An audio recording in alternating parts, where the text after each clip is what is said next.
Pala yung part 2. So, yun, umpisa na po natin sa yan.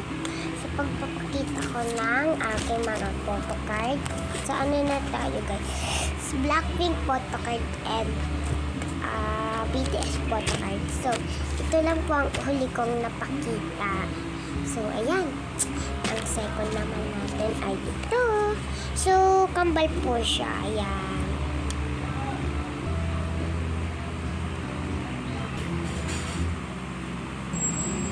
BT21 photocard naman. Yan.